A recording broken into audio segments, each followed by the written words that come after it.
Qanaqa odamsan ey? Bir oy duding, bir oy o'tdi. Endi yana 3 kun deb turibsan. Labzing bormi? Ey, olib kelib bersang olib kelib ber. Bo'lmasa boshqacha gaplashaman sen bilan. Ha? Ko'rmaysanmi? Bittasi qarz oluvdi. Ha. Xullas, odamlarga vashti ishonch qolmadi. Odamlar deb tashamang. Hamma ham unaqa emas-ku. Hamma shunaqa. O'zi qarz bermasdan tinchgina yashagan yaxshi. Menimcha yaxshi gumonda bo'lish kerak. Misol uchun bitta odamni deb hammani yomon odam deb yubormaysiz-ku. Misol kimgadir rostdan qarz kerak bo'lib qolishi mumkin. Yomon aqllisan-da. Ki, shunchalik yaxshi gumonda ekansan, sinab ko'ramiz. Bitta любой odamga $100 beramiz. O'shani bir oydan keyin olasan. Qanaqa bo'ladi u? G'alati. Nimaga kulasan? Yaxshi gumon deyding-ku. Yaxshi gumondaman hali. Qilasanmi? Bo'ldi, beraman. Bo'ldi. Faqat o'zim ko'rsataman. Bo'ladi. Faqat adresini olmaysan, telefon raqamini olasan. Bo'ladi. Bo'ldi, qara. Bu odam ko'ryapsanmi? O'shanga berasan. Bo'ldi.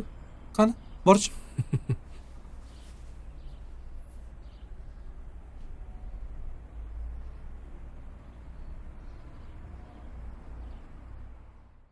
Abonent apparati o'chirilgan yoki xizmat doirasidan tashqarida bo'lishi mumkin.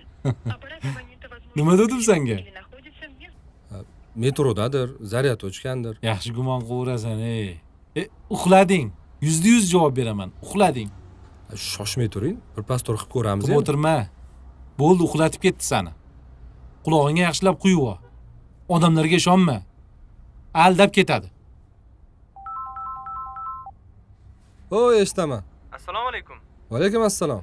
Aka yaxshimisiz? Yaxshi, rahmat. Bir oy oldin akamga pul berib ketgan ekansiz. Aha.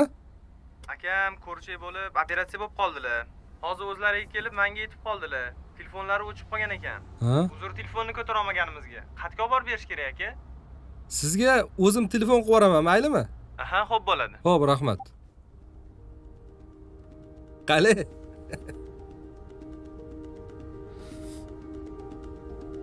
Ketdikmi?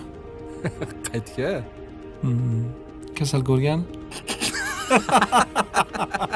Ketdik. Ko'rdingizmi? Har doim yaxshi gumonda bo'lish kerak. Ketdik. Haydang.